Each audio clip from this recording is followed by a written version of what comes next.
By now, I think we all understand how popular the Souls genre has become, but what exactly is the reason players choose to return to these worlds time and time again? I for one can name countless reasons why I play these games, and I believe this series has implemented a mindset into its players that is so overwhelmingly positive that I felt the need to display my thoughts for you as a tribute just to how great these games really are.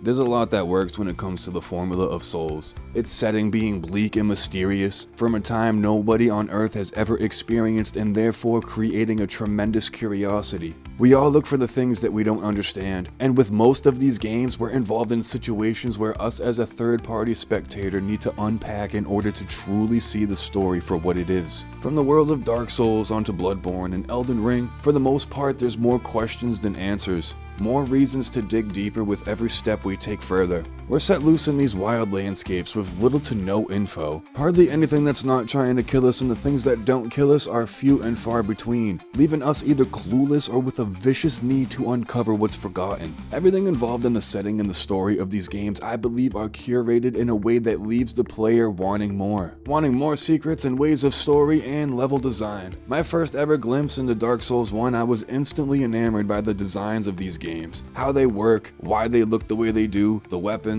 the armor, every little detail in the buildings and the structures I'm exploring, the caves and the crypts I'm delving into, every single character's backstory, trying to piece together what the hell it is I'm even doing here. When the word secret is brought up in the Souls games, well, secret what? Secret NPC, dialogue, boss, ending, areas, weapons, and with how weird it can be just trying to decipher the main objective of these games, we're perplexed even further when it comes to some of these secret endings that we have to get to, as some of the world design is just unmatched in a lot of ways. The open nature of these levels, how I'm able to do this instead of that, go here instead of there, fight anything that I want in mostly any way that I want, keys to doors you have no idea the location of, realizing the ancient basin was the town of Ulasil, and how you enter the DLC and what was Calameet's boss room is just like, what?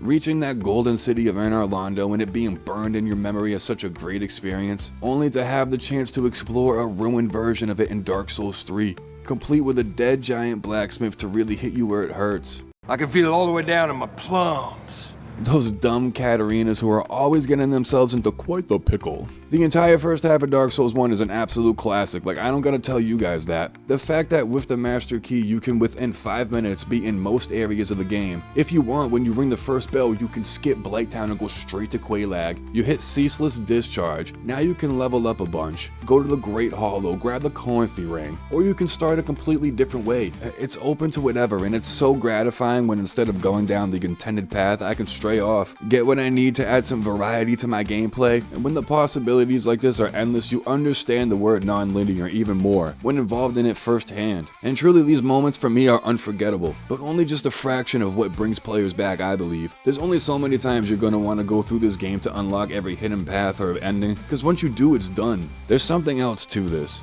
something that's fundamentally inside of these experiences that drives people to return for another go around. Alright, so right off the bat, obviously it's easy to notice that there's one major thing happening during playthroughs of these games. Huge battles with bosses that involve tight combat requiring full attention to have just a shot at besting these guys. The boss battles. We get into the meat of what these games are all about. That tough combat, the learning and picking up on patterns, adapting and overcoming, evolving, like straight down the line with it. Demon Souls, DS1, 2, Bloodborne, Dark Souls 3, Sekiro, Elden Ring.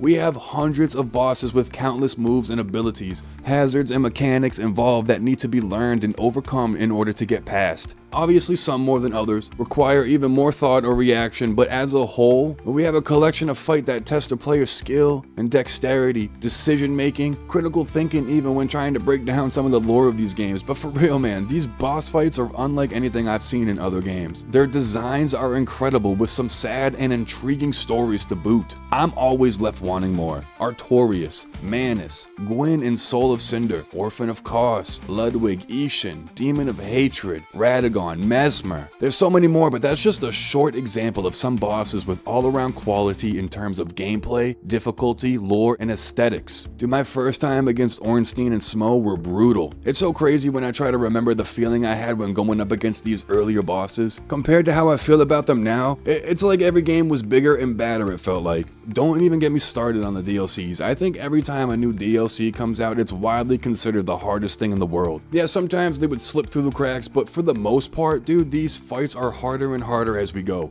More skill needed. So what if my skill level is here, right? How do I get around scenarios that demand a skill level up here?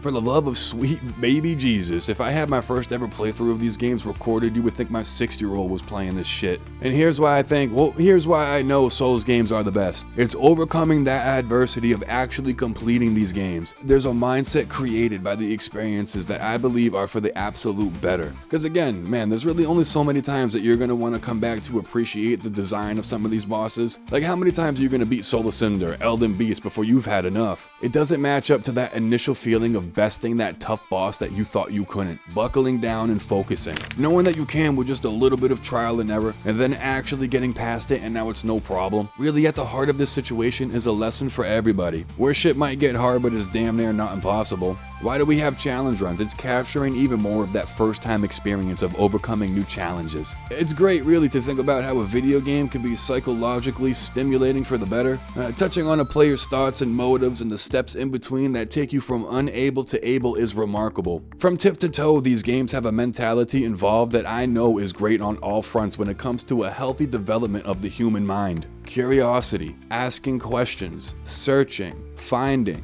piecing together, figuring out, breaking down things, overcoming adversity, and honestly building pretty good reaction time as well. Every quest I've completed, all the NPCs I've talked to, every story I've pieced together, it's all for a series that does so well in giving you exactly what you want without even knowing what you want yourself.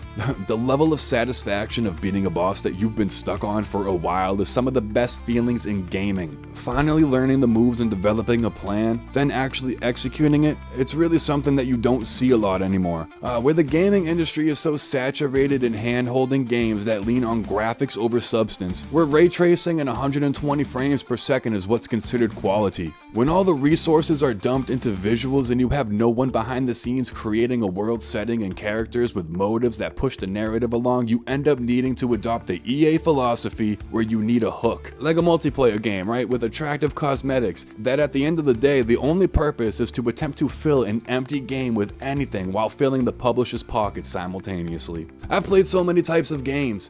Platformers, Metroidvanias, horror games, strategy games, ARPGs, JRPGs, CRPGs, turn-based, real-time, sports, mobile, card games. And when it comes down to it, when I think about my time in Lordran or Yharnam, the lands between, dude, I'm left with positive outcomes and great memories. With every challenge I've faced, I'm forced to adapt, study, and learn. In life, I'm forced to adapt, study, and learn. It's weird comparing life to a game, but this series has stuck with me through all of these years that it's a big part of mine.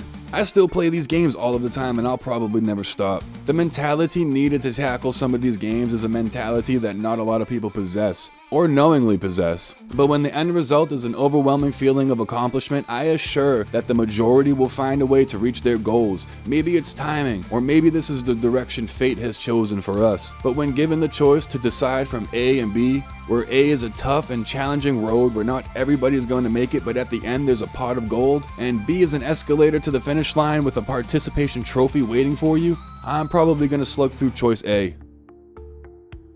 Alright, what's up everybody? So yeah, I just kind of really wanted to make a video demonstrating my love for these games and kind of why I continue to play them non-stop. I really think there's a philosophy involved in playing these games that really benefit the player's mind for the better. I'm telling you, like whatever you play these games for, there's a benefit there for you. If you're just playing it just to play it and you like these types of games, well, you're gonna get a lot out of it, right? These games are beautiful. If you're a gamer that likes tight gameplay, you're gonna love this game. That's for you. It's tight gameplay all the way around. If you're a player that likes to explore and likes to get every nook and cranny of a game and really see a game designed well, these games are for you, man. There's some of these runbacks in these games that have shortcuts, and you come back and you reach in other levels and you dip around and now you're at another level that you already explored from another perspective. Like, that shit is crazy. So really, I think there's things in these games that all types of players are gonna like. But at the end of the day, I really chalk it up to that one feeling of getting onto a boss, struggling to get him over and over again, finally picking up on those patterns, putting your own plan together and then executing it. How are we gonna think outside the box to get through this area? That for me is why I come back to these games like every single time. It's that challenge involved. Man, when I think about my first time playing Dark Souls 1, like legit, my first time, getting through freaking Blighttown, dude, who the hell wants to do that? It was probably like 5 frames per second. Every 2 seconds I'm getting blasted by fire or getting hit by a dog, falling to my death. Literally, I got to that second bonfire, had no idea how to get down, and I was stuck on that for a day. And I remember my buddy Jay was on voice chat with me. We were both playing Dark Souls at the same time. And I was freaking out for this level. He was at Capra Demon. He was freaking out for a whole different reason. And I'm freaking out for this reason. And I was like, dude, we both put it down for a little bit. And now when you ask me about Blighttown, I'm literally like, dude, I love Blighttown. I don't ever go through it anymore. I just use the master key. But still, I mean, that was a struggle that I had to get through. And I'll always remember that. You know, and just like in Elden Ring, you know, say what you want about the mechanics involved in Elden Ring with all of the summons and everything that you can use to really just stomp on bosses. When I go into Malenia and fight her normally, when I go into Horlu or Malekith, you know, Godskin Duo, and I fight them normally, dude, that was such a learning process for me to get all of their moves down. For hours I was fighting these guys. These games offer so much, and I'm not gonna sit here and fucking blow smoke up their ass all video, but I just wanted to put a couple of points out there on why I play these games still and why I dedicated an entire channel to it. Guys, if you like this type of video, please like, subscribe, whatever, do what you want, unlike, unsubscribe. I don't give a shit anymore. Thank you.